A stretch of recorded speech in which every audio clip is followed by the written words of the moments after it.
Oke teman-teman, Assalamualaikum warahmatullahi wabarakatuh. Sekarang kita bakal coba membahas ya. Ini lanjutan dari tentir KMTN 4. Dalam membahas latihan 6 ya. Nah, kita baca dulu soal teman-teman. Pada 5 Januari 2019, P mengakuisisi 80% saham beredar S dengan harga 920 juta. Nah, di sini berarti harganya itu harga belinya ya di sini 920 juta ya. Nah, selanjutnya nilai jualnya bisa kita cari nih dengan membagi presentasinya. Jadi dibagi dengan presentasi 80%. Dibagi dengan presentasi 80%.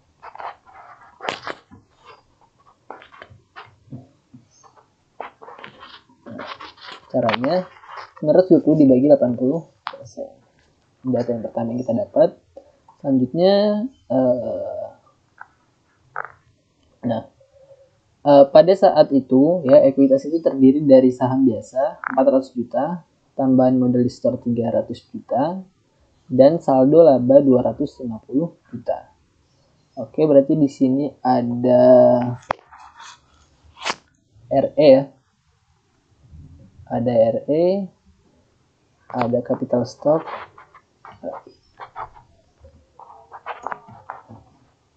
sama ada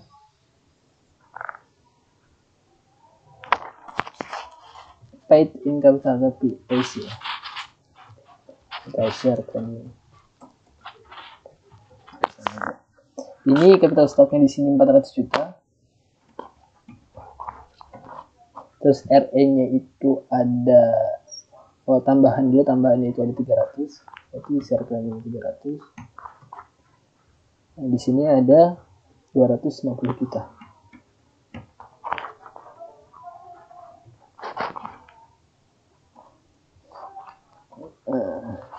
Sehingga diketahui bahwa total nilai bukunya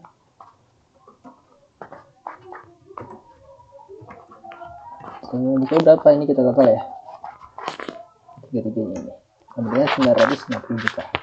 Nah, totalnya buku kita input ke sini ke dalam tabel perhitungannya.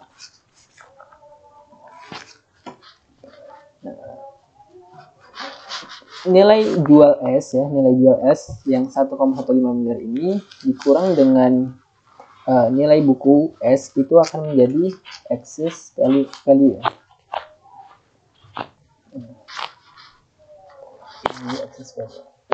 Excess value itu terjadi saat nilai jualnya itu lebih besar daripada nilai bukunya. Nah, di sini excess value-nya itu 200 juta. Lanjut ke alokasinya ya. Nah, kelebihan atau excess value-nya akan dialokasikan ke persediaan 20% ya. Ini terjual di tahun 2020 ya. Terus tanah 30% under value, persediaan juga under value tadi. Terus peralatan 30%. Masa manfaat 5 tahun, bangunan 20%, masa manfaat 10 tahun. Nah, atau ringkasnya ini udah aku tulisnya di pojok sini ya. Ini alokasinya under value, terus lain juga under value, equipment under value, building over value. Coba kita alokasikan ya. Alokasikan di kolom unmoored yang artinya belum diamortisasi. Pertama 20% dari dikali dengan 40. Ini juga lainnya 30% dikali 200 juta. Sampai bawah kita coba. Nah, ini 60 juta ya. Lanjut equipmentnya juga sama. 30% dikali dengan 200 juta sama dengan 60 juta. Dan yang terakhir bangunannya 20%, berarti 40 juta. Nah, karena di sini dia over value, kita kasih tanda minus 40 juta. Sehingga di sini goodwill-nya itu berapa goodwill-nya? Goodwill itu kan rumusnya adalah excess value dikurangi dengan total yang telah dialokasikan. Excess value-nya ini 200 juta dikurang sum ini, total ini ya. Dengan excess value-nya yakni 80 juta. butuhnya 80 juta. Sehingga kalau total exit value-nya itu 200 juta ya, sama dengan yang di atas. Oke, lanjut ke amortisasinya. Nah, jadi langkah baiknya kita buat nih amortisasinya, tabelnya. Pertama, inventory terjual di 2020, berarti di 2019 ini nggak ada alokasinya atau amortisasinya. Nah, selanjutnya land itu kan nggak diamortisasi ya, berarti di sini juga 0. Terus equipment untuk 5 tahun ke depan, berarti 60 juta dibagi 5, sama dengan 12 juta. Dan building juga 10 tahun, berarti 40 juta dibagi 10, sama dengan minus 4 juta. Goodwill tidak diamortisasi. Nah, berarti yang diamortisasi di tahun 2019 cuma 2 ini, terkait dengan equipment dan building. Lanjut ke saldo amortization 2020-nya. Jadi di sini amortization 2019, di sini amortization 2020. Amortization 2020. Nah, ini tinggal kita kurangkan aja ya. 40 juta dikurang dengan ini 0. Ini juga tinggal kita tarik 60 juta dikurang 0, terus 60 juta kurang 12, 40 juta ditambah 4 juta ya, supaya hasilnya minus 36 juta. Ini adalah amortization tahun 2020. Kalau di total itu berapa dia kalau di total? Sum sekali 2020 itu berapa? 192 juta. Nah, ini harus benar-benar bisa ya buat tabel kayak gini, karena ini penting banget. Selanjutnya amortisasi di tahun 2020. Di sini pertama inventory. Nah, inventory tadi dia terjual di 2020 ya. Terjualnya di 2020. Nah, berarti di sini bisa nih kita amortisasi.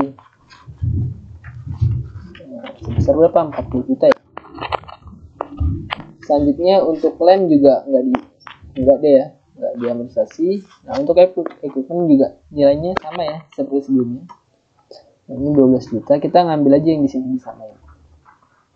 Juga sama 4 juta. Pokoknya yang disusutkan itu sama, atau yang diamortisasi setiap periodenya itu sama kalau untuk aset yang ada penyusutannya. Nah, ini amortisasi tahun 2020. Oke, lanjut. Nah, kita melihat lagi soalnya ya. Sisanya akan dilaporkan ke goodwill atau diskon. Oke, udah. Nah, selama tahun 2019 S melaporkan net income ya. 2019 S itu melaporkan net income dan membagi dividen. Net income-nya 180 juta dan dividennya 80 juta. Kita coba buat datanya dulu ya. Ini datanya di sebelah sini.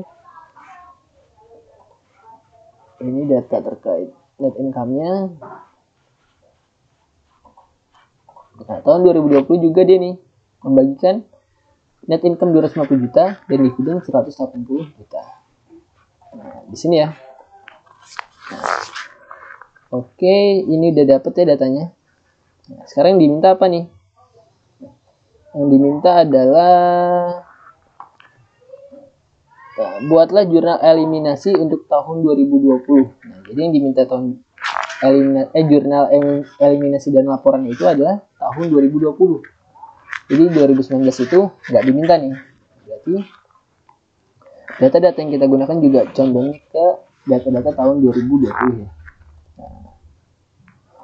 Oh iya, sama satu lagi ini juga penting nih untuk mempermudah ya. Jadi untuk amortisasinya ini coba kita netkan ya.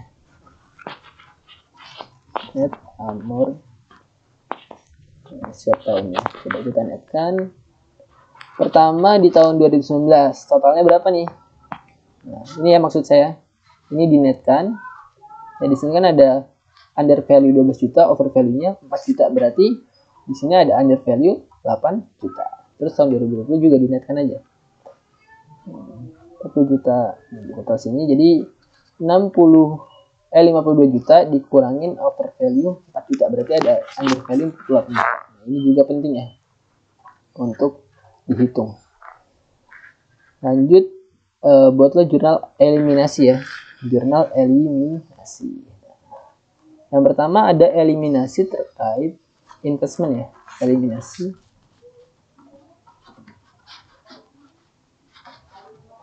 investment.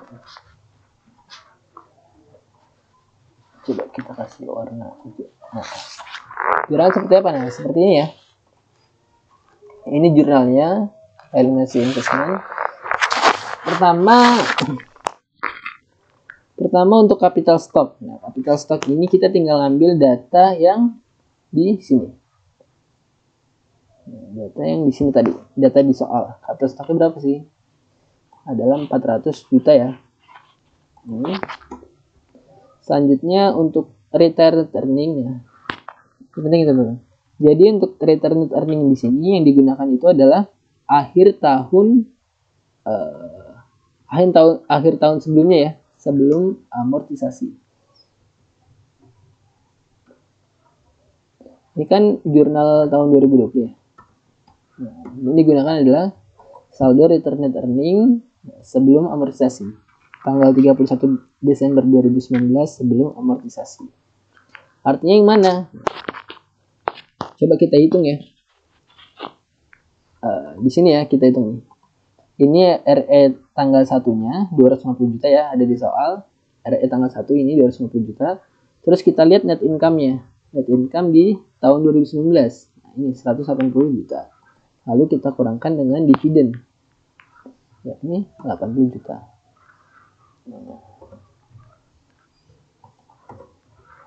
Sehingga return earning-nya pada akhir tahun 2019 sebelum amortisasi itu adalah 350 juta. Ini yang kita gunakan ya teman-teman buat mendebit RE di sini.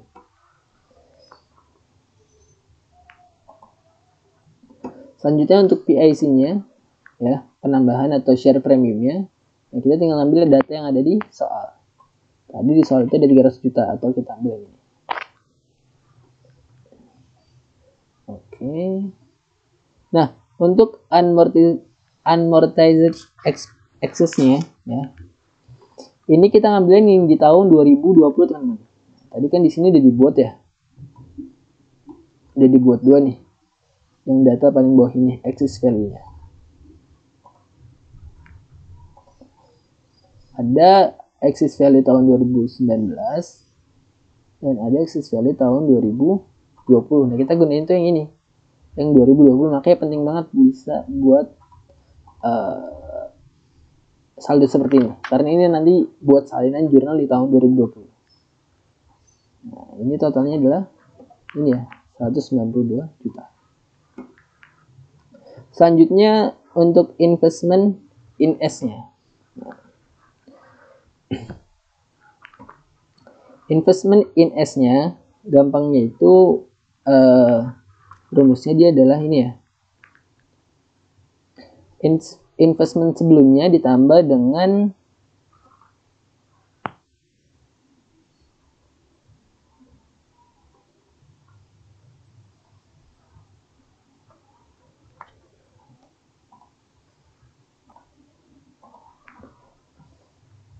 Nah, untuk investment in S-nya ini rumusnya adalah investment ya. Kita tinggal menjumlah investment yang terjadi.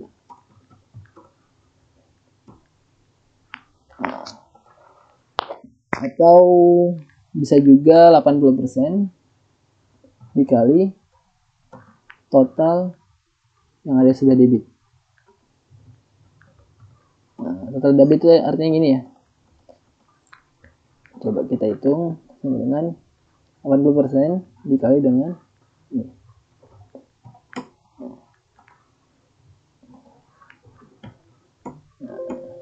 Ini ya 993.600. Atau sebelumnya lupa membuat jurnal update investment ya. Nah, ini penting juga nih tapi lupa lah. Nah, jadi jurnal update investment ini rumusnya itu adalah seperti ini teman-teman. Rumusnya itu adalah persentase kepemilikan dikali dengan net income tahun lalu ya, dikurang dengan dividen ditambah nih. Jadi persentase kepemilikan tutup kurung net income tahun lalu ya, dikurang dengan dividen ditambah atau dikurang amortisasi tahun lalu. Nah, jadi kan ini update-nya untuk tahun 2020 2020 ya.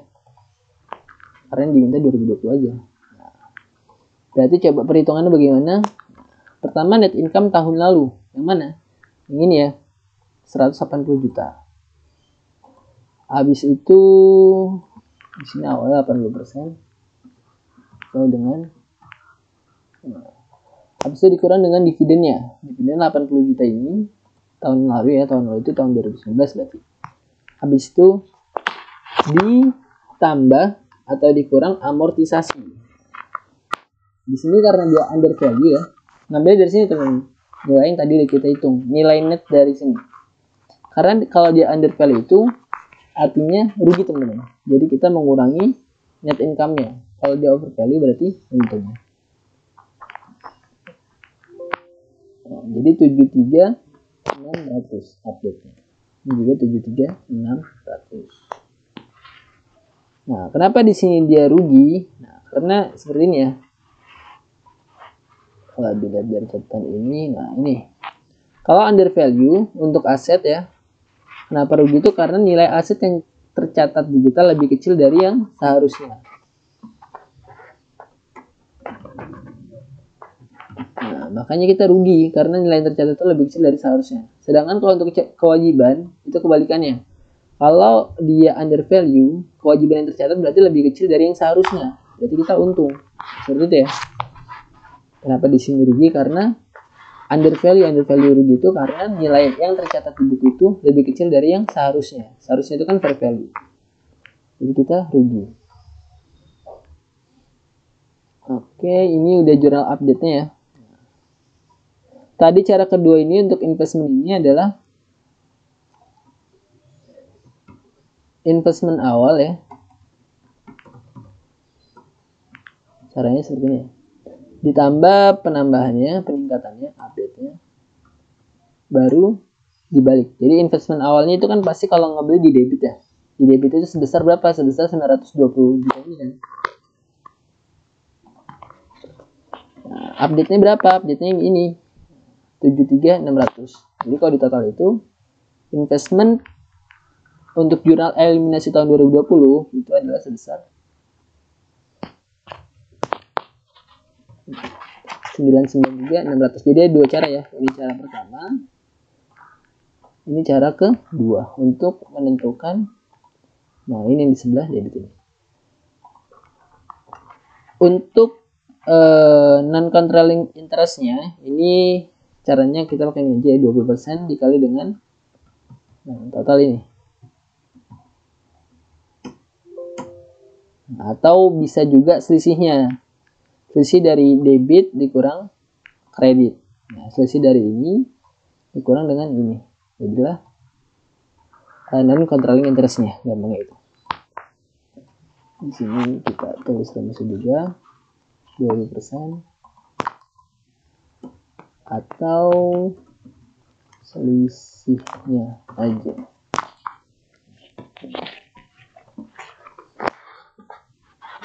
Lanjut ke alokasi amortisasi. Nah, di sini ya lanjut ke yang ini.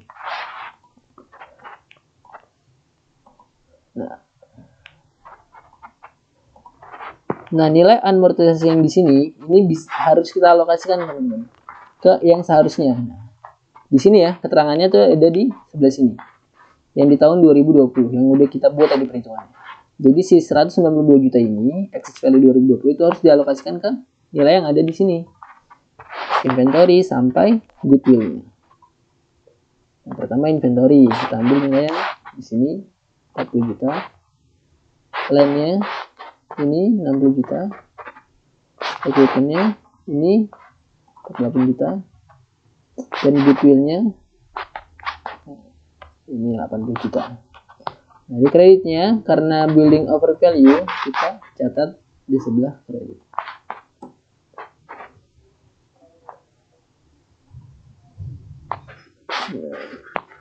Amortisasinya itu adalah selisihnya atau kita bisa ngambil nilai 192 ini. Harus balance nih. Ini dikurang dengan ini 192 juta ya. Ini untuk alokasi axis.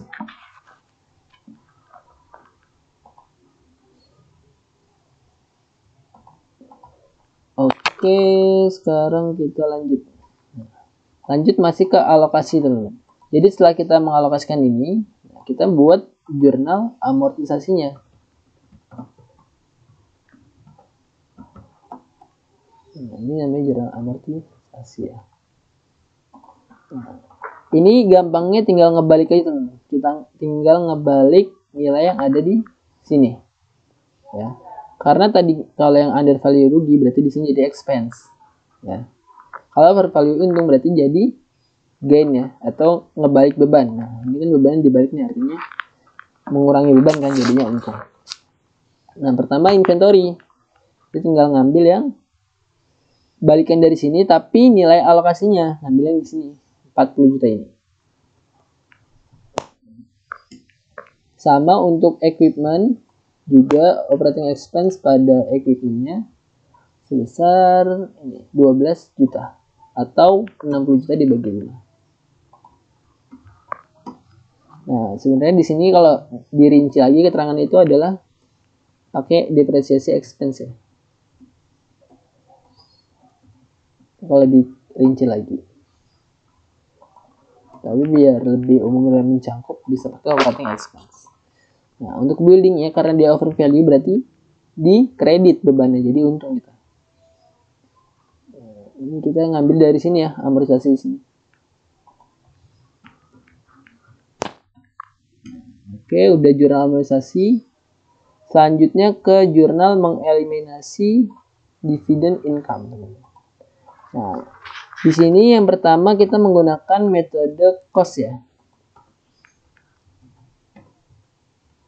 Jadi untuk metode cost itu tinggal jurnalnya sederhana ya. Tinggal membalik aja dividen income-nya debit, dividen S-nya di kredit. Sebesar berapa? Sebesar 80% dikali dengan dividen tahun 2020. Yang ini. Jadi 144 juta.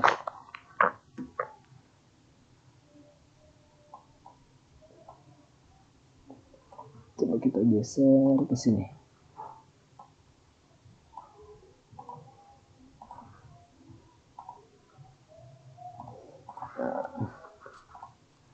Selanjutnya memunculkan NCI expense. Munculkannya bagaimana nih? Nah,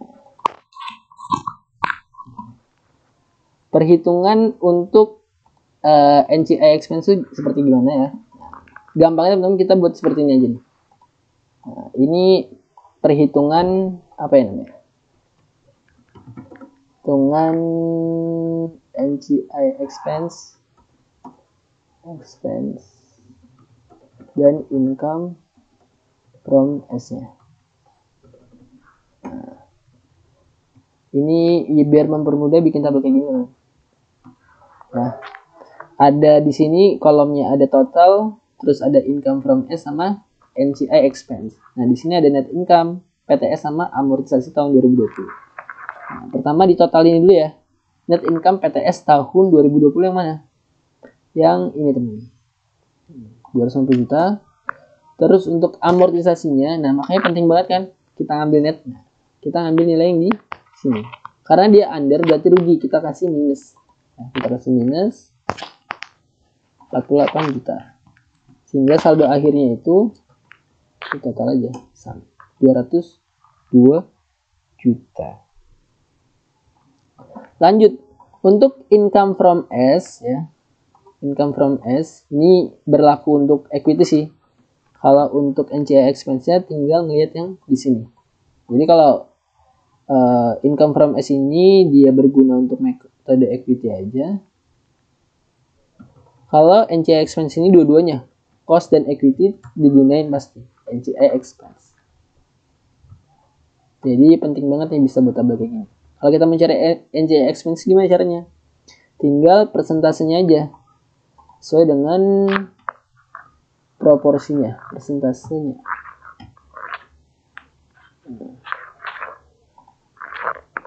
Yakni total dikali persentasenya aja. Nah, ini rumusnya, total dikali persentase kepemilikannya. Nah, ini juga sama, yang ini sama, NCX juga sama, kali di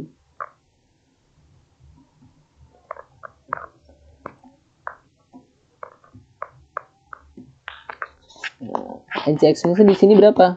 NCI itu kan berarti yang nggak bisa kita kendalikan ya. Saat kita miliki 80% berarti NCI-nya itu 20%. Gitu ya, jadi selisihnya atau sisanya.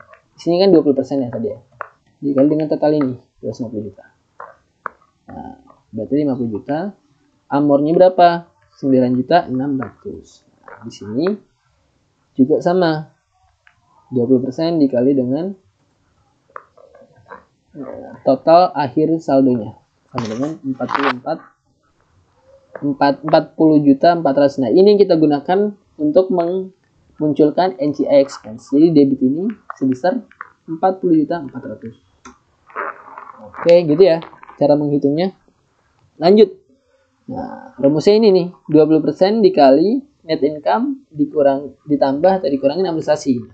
Sama ya. Jadi net income ini dikali 20% nih. Ya. Dikali 20% sama dengan 50 juta. Ini juga amortisasi kali 20% 9.600.000. Nah, sisanya ini 40 juta 400. Nah, rumusnya ini kalau mau mencari secara manual. Tapi enak pakai tabel gini sih, jadi gampang. Untuk dividen. Nah, dividen in S-nya di sini. Rumusnya apa? Nah, rumusnya persentase dikali dividen tahun berjalan, TABL.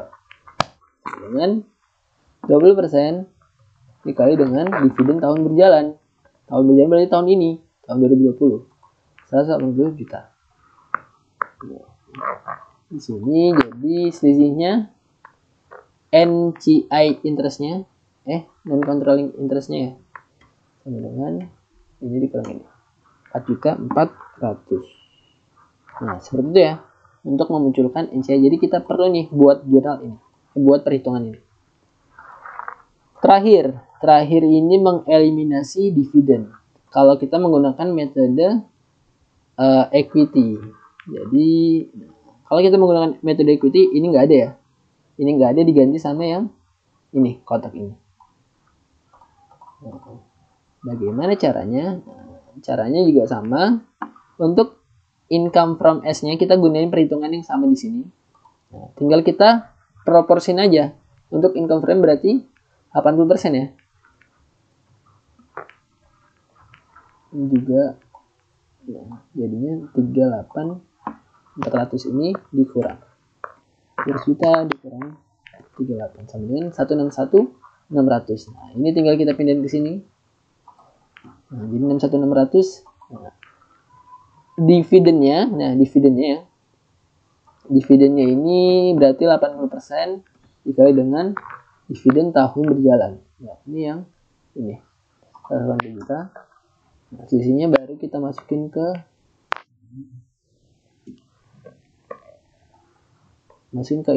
investment in S.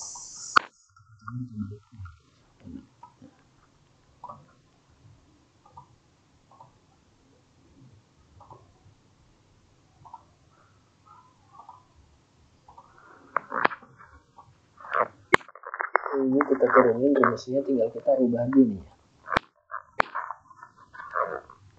Nah, itu ya. Jadi poin penting untuk munculin NCI expense dan income from itu, nah, buat kayak gini lah, biar lebih mudah. Oke, terima kasih teman-teman. Sebelumnya maaf ya kalau yang saat yang kurang maksimal, jadi dibuatkan video ulang. Terima kasih. Assalamualaikum warahmatullahi wabarakatuh.